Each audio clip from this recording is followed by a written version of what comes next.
Olá, sejam bem-vindos ao Debatistas Podcast, um programa de debates e entrevistas da Convenção Batista Nacional que aborda assuntos contemporâneos à luz da Bíblia, numa perspectiva batista. Quero te pedir para se inscrever no canal, nos acompanhar no Instagram, tanto aqui no da CBN quanto no do próprio Debatistas, e colocar nos comentários a sua opinião, tá bom? O debate funciona assim, nós temos hoje um entrevistado, mas o debate pode ocorrer também com a sua opinião nos comentários. E o debatista de hoje é o pastor Lázaro Levente, líder da Juban Brasil, né? O diretor executivo, diretamente de Cuiabá, Mato Grosso. Pastor Lázaro, que satisfação em recebê-lo. Esse primeiro momento é a sua saudação e apresentação. Opa. Fala, galera do Debatistas, aqui é o pastor Lázaro Levente. Como o pastor Natan já falou, atualmente sou diretor executivo da Juban Brasil, pastor auxiliar ali na IBN Cristo Rei, em Várzea Grande, no Grande Mato Grosso. Coisa boa. Terra boa, terra abençoada. Terra onde será o Conjuban 2022. E aí, já se prepara. Vai ser em novembro, né? Isso, vai ser em novembro. Quer saber mais informações? @JubanBrasil_oficial. Só para deixar o gostinho, quem é que vai estar lá mesmo? Projeto Sola, Giovanni Si, pastor Fabiano. Vai estar os Bênçãos, uma banda sensacional, Douglas Antônio e muito mais surpresas que virão para a glória de Deus. Extraordinário. O local é extraordinário, a cidade de Cuiabá. O pastor Natan esteve lá conosco, julho do ano passado, né, no nosso, na comemoração do Dia do Jovem Batista Nacional, nos ajudou, foi muito tremendo, ele pôde conhecer a estrutura lá. Vai ser bom lá, hein, pastor Natan? Extraordinário, você não pode perder, hein? Se inscreva aí. Mas hoje o tema é sobre namoro. Meu Deus! Eita, estamos aí, junho, né? Mês do Dia dos Namorados. A galera fica alvoroçada. A igreja, os jovens se organizam para fazer jantar dos namorados, dos encontros. Esse ano eu tô conversando com a liderança lá, Natan. Nós vamos fazer o Entre Velas. Só para solteiros. Boa, não é? Entre Velas. O Lázaro tem um negócio bacana. Cantina lá na igreja dele não é cantina. Como é que é? After Church. After Church. After Church. Isso mesmo. Depois do culto, tá vendo? É isso aí. Mas vamos lá. Então, a primeira coisa já para começar, pastor Lázaro, qual é a sua opinião sobre namoro? E aí? A gente sabe que, né, a Bíblia não fala sobre namoro em si. Sim, especificamente. Especificamente. Não fala não. A ideia é como contextualizar, né? Pegando o tema, como contextualizar o namoro. Sim. Qual a sua opinião Eu creio que a Bíblia fala de relacionamento. Sim. A Bíblia fala de relacionamento. Então, a Bíblia nos apresenta ali Jacó trabalhando por Raquel. A Bíblia nos mostra ali Isaac que recebe a serva ali escolhida pelo seu pai. A Bíblia fala de pessoas que se encontram para constituir uma família. Sim. Então, o contexto que eu tenho de relacionamento, e falo sobre isso com meus gabinetes, que são bastantes gabinetes nessa área, e sempre falam, pastor, quando é a época certa de namorar? Qual que é a época certa de ter um namoro? Eu sempre digo, quando você estiver pronto para casar, esse é o momento ideal para você se relacionar. Olha aí. Quando você estiver pronto para casar, então você está pronto para se relacionar. Porque existem muitos jovens que se relacionam antes do tempo. Eclesiastes vai falar que tem tempo para todas as coisas. E quando a pessoa se relaciona fora do tempo, ela se machuca, ela se frustra, ela é defraudada, ela sofre dentro da igreja. Um lugar que é para ser para ela de edificação e maturidade se torna um lugar de opressão. E Natan, sempre quando um relacionamento não dá certo dentro da igreja, um fica e um sai. Eita. E aí há um dano no reino, há um dano para a comunidade. Então eu entendo que um namoro precisa acontecer quando a pessoa estiver com o mínimo de condições já de constituir uma família, de se casar. Legal. Então, daqui a pouco a gente fala, né? Porque é bacana. Quando construindo. Vamos lá. E aí é onde entra essa pergunta. Talvez a galera mais jovem se sinta incluída a partir dessa segunda pergunta ou não. Bora ver o que o pastor Lázaro vai falar. Porque a gente vê que muitas igrejas adotam, e às vezes adotam assim de maneira decretiva, podemos dizer. A corte, o romance real, né? Formas de amizade especial para substituir pelo namoro, né? A ideia do beijo no altar e tal. O que você entende sobre isso? Qual a sua opinião sobre isso? Certo. Eu quero aqui aplicar um conceito que eu aprendi há umas semanas atrás, numa ministração. Nós tivemos um mês trabalhando sobre essa série de relacionamentos da nossa igreja, chamado Relacionais. E pastor Oséias, até um dos preletores do Conjuban, ele falou algo assim que eu nunca tinha parado para pensar por esse aspecto. O lugar do relacionamento não é uma oficina de concerto, mas é como se fosse um laboratório. Top. Aonde nós precisamos, nesse momento de se conhecer, nesse momento de estar mais perto, é como um exame, você vai pegando pequenas amostras da pessoa. Sim. Como ela se relaciona com os pais, como ela é na igreja. E essas amostras, elas precisam ser vistas antes de ir para o altar, sabe, Nathan? Sim. Entendo que muitas igrejas, e a nossa eclesiologia, ela é bem tranquila sobre essa autonomia da igreja de trabalho, mas eu penso que tudo vai de um diálogo sadio. Se o jovem sabe que se ele começar a beijar a moça, ele não consegue ter controle, não beije. O jovem, meu Deus, aquela carência enorme, porque a linguagem do amor, muitas pessoas falam essas linguagens do toque, do gesto, do presente, só que eu vejo assim que é um grande exagero, porque a pessoa às vezes vai fazer uma corte e ela já se acha dono da pessoa. Sim. Tipo, não tem nada ainda, tá construindo, é uma base, e a pessoa já tá cobrando onde é que você tá, com quem que você tá. Eu creio que é uma grande viagem, paranoia da galera. Sim. A galera jovem esquece que eles têm a mente de Cristo. E não levam isso pro relacionamento. Então, corte real, eu penso que isso deve ser uma coisa que eu pratico lá. Eu sempre aconselho os jovens a fazer um acompanhamento pastoral. Conversar com as famílias, mas fazer mensalmente, no mínimo 6 meses, um acompanhamento pastoral. E durante 6 meses eu vou propondo tarefas naquele mês. Por exemplo, primeiro mês, para a galera que me conhece, vai estar da Batista, sabe? Tem que conhecer o defeito um do outro. Depois, no segundo mês, ele vai conversar com os pais para ver se os defeitos batem, porque pai nunca mente. Não chega ninguém dizendo assim, não, eu não achei nenhum defeito no primeiro mês. Chega. Impressionante, né? Quando eles vão conversar comigo, pastor, tô apaixonado, tô enamorado. Aí eu falo, tem que descobrir o defeito. Engraçado que as pessoas chegam lá depois, Nathan, geralmente, né, as meninas levam a lista, cara, escrito no celular. Isso. O menino olha e fala assim, Aí começa. É meio que um instinto provocativo. Sim. Porque a paixão cega. Verdade. A paixão cega o jovem. Ele tá vendo a imagem, tudo bonitinho. Você não sabe de nada, seu crente. Não é assim. Seu crente é variação de você? Não sabe de nada, seu crente. Então, dentro desse processo, são 6 meses que eu faço de acompanhamento mínimo. Por quê? E eu sempre faço essa pergunta no gabinete. Quanto tempo leva para você construir sua profissão? No mínimo 4 jardim, sim. Ensino fundamental, ensino médio, faculdade, para então pegar um diploma. Porque é que o cara ainda vai pegar a experiência, né? 2, 3 meses, pastor, a mulher da minha vida. E eu falo que é um alto índice, tipo assim, de 10 que vão lá fazer esse propósito comigo, pelo menos 7 desistem já no 3º mês. Olha aí. É melhor desistir agora do que no casamento, né? É melhor terminar do que acontecer um divórcio. Porque casamento não é uma tentativa. Casamento é uma convicção. Poxa. Porque o casamento, eu não caso para eu ser feliz e nem fazer ninguém feliz. Eu não parto desse princípio do casamento. Casamento para mim é primeiramente glorificar a Deus. Porque quanto mais perto de Deus eu estiver, mais perto do meu cônjuge eu vou estar. Cara, bacana. Tem aquela imagenzinha do triângulo, né? Aquele triângulozinho. Rapaz. Quanto mais perto de Deus cada base está, eles estão mais próximos. Isso. Né? Quanto mais perto de Deus estamos, mais próximos mais estamos. Perto um do outro vai estar. Por quê? Então, meu relacionamento, se eu estou com Deus, vai ser pautado em honra, vai ser pautado em honra, vai ser pautado em princípios. Por quê? Os jovens não querem se relacionar com princípios, Natan. Esse é o grande problema. E aí tem que achar corte, tem que achar modelos de sistema, porque lhes falta discipulado e um confronto. Às vezes o rapaz tem um problema de pornografia, de caráter, a moça é mentirosa, ela é meio Dalila gospel. Tem que tratar. Tem que tratar. Tem a versão Jezabel também. Tem que tratar, cara. Tem que ir pro discipulado, sabe? Jovem que tá vendo aí o debatista, vai, procura seu líder, procura seu pastor, abre o seu coração. Porque se a sua relação com Deus não estiver legal e com a sua família não estiver legal, esse relacionamento está fadado ao fracasso. Muito bom. E aí é onde entra a questão. Eu acho que você já deu a resposta aí no que diz respeito a 2 pessoas que estão na igreja, já tem toda essa questão. Mas para ser direto, porque às vezes o jovem ele quer que você fale, né? Jugo desigual. E aí?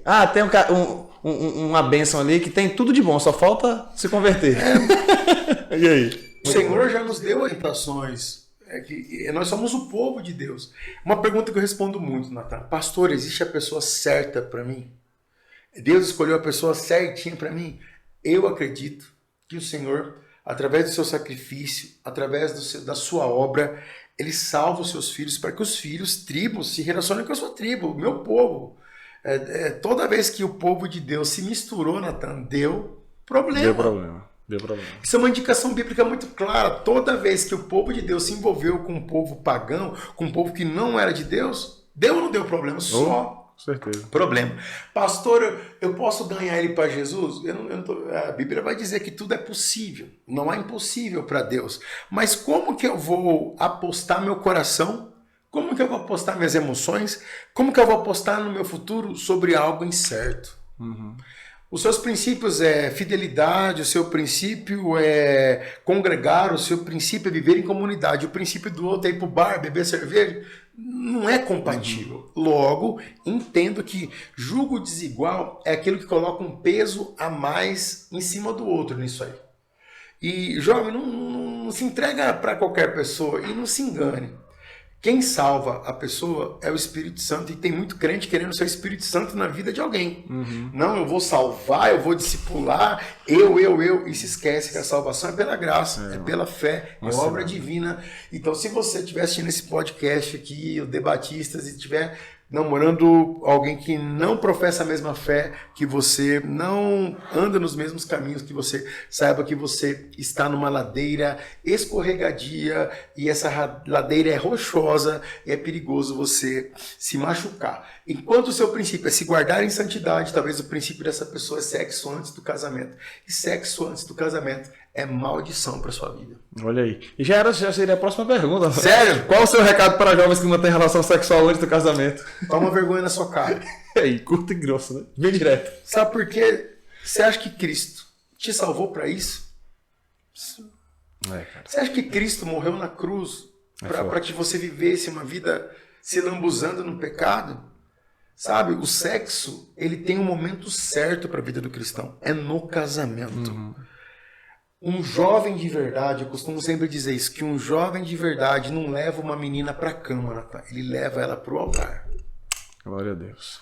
Você que está assistindo, cara, pastor, não aguento, meu Deus, estou aqui pegando fogo. Está faltando a presença do Espírito Santo em sua vida. Está faltando uma consagração maior na sua vida. Sabe, atrai a presença de Deus para o seu relacionamento. Pastor, o que eu faço? Procure ajuda, procure seus líderes, procure seus pastores, mas não viva uma vida pecaminosa, a qual você vai no culto e depois do culto você vai para motel, vai para balada. Que isso? Não, mil vezes não. Não faça isso. Então, saiba de uma coisa, Deus fez o sexo pro desfrute dos seus filhos. Exatamente. E tem muita gente estragando isso. Eu costumo usar uma ilustração. Vou usar ela aqui rapidão, Natan. Sim. Natan, me fala um carro top que você gostaria de comprar. Um carro assim, ó, top. Top. Pra mim, desde que eu era jovem, eu sempre tive um sonho de um Corolla. Certo. Natan, vamos supor que você comprou um Corolla e esse Corolla tá vindo de navio. E você comprou um Corolla top. 2022. Cara, é muito lindo. Porém, no caminho, esse Corolla perde as rodas, perde o motor, os bancos são rasgados. Quando você receber esse Corolla aqui em Brasília, você vai ficar feliz porque você pagou o valor de muito caro, mais de 100 mil reais. Você ficaria feliz em receber um Corolla todo detonado? Oxe, frustrado. E você casaria com uma pessoa totalmente detonada emocionalmente, sexualmente? Eis a questão. Não, mas a lataria tá bacana. E aí, né? O preço que você pagou foi por ele todo. Porque a expectativa que você tem sempre é do melhor, jovem. É sempre do melhor. Mas você está abrindo mão de princípios para ficar com qualquer coisa. Muito bom. Para relacionamento, você tem que entender o seguinte: você merece o melhor. Mas você precisa entender que você precisa praticar os princípios da palavra.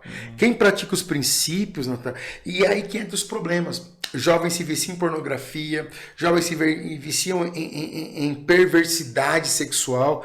E aí quando ele vai para o casamento, ele quer tratar a moça como uma atriz que ele como uma atriz, como aqueles demônios que invadiram a vida dele, arrebentaram com a vida dele. E por isso existe muito divórcio hoje. Porque os caras querem levar um padrão do mundo por um relacionamento cristão.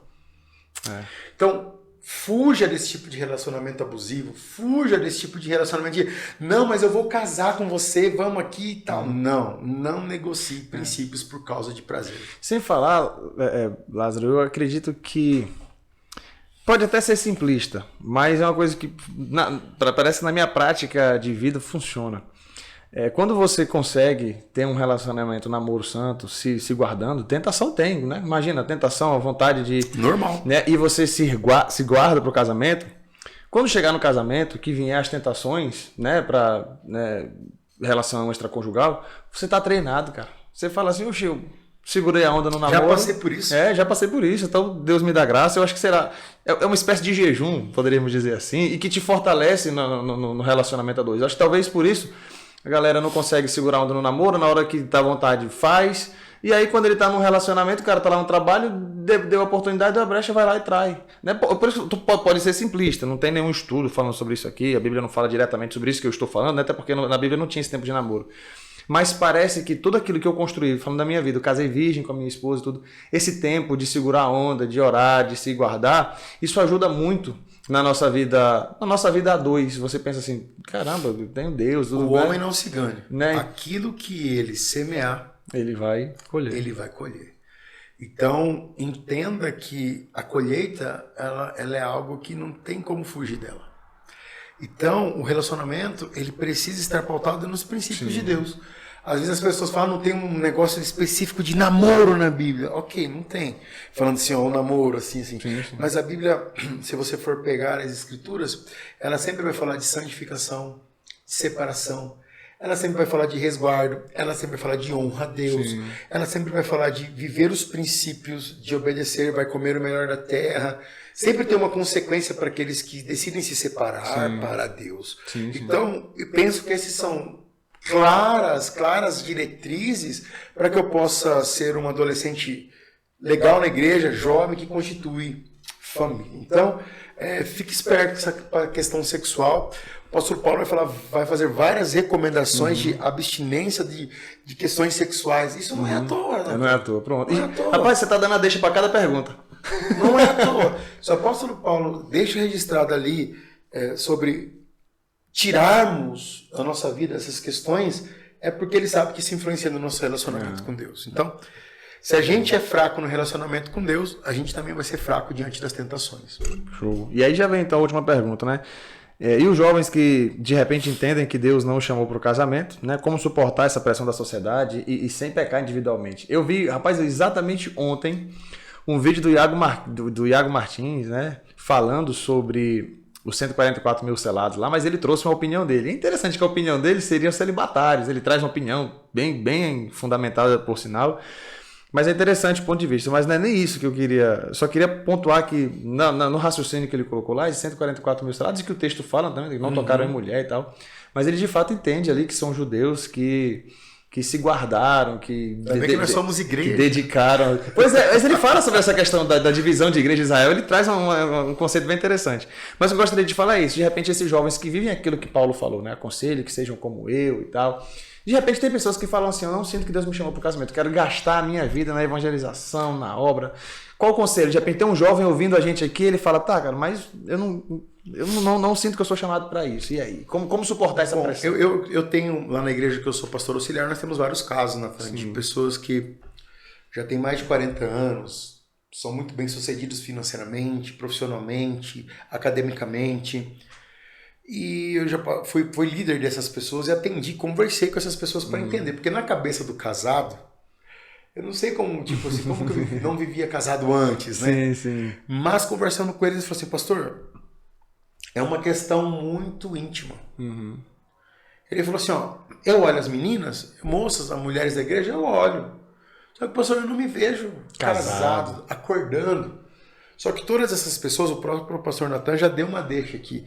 Essas pessoas são envolvidas com Deus. São envolvidas com o ministério. Querem gastar a sua vida com Cristo. Querem gastar a sua vida para a obra de Deus. Mas tem uns nessa multiforme presença dentro da igreja que é os lobão. Os sem vergonha.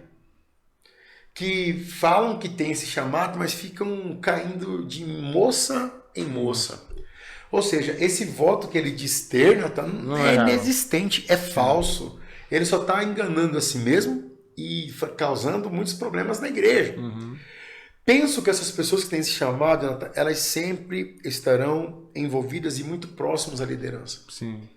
Porque elas precisam desse envolvimento maior, desse gás maior, e eu creio que isso é um dom chamado dela. Sim. E como é que combate isso? Porque o solteiro parece que passou dos 20, né?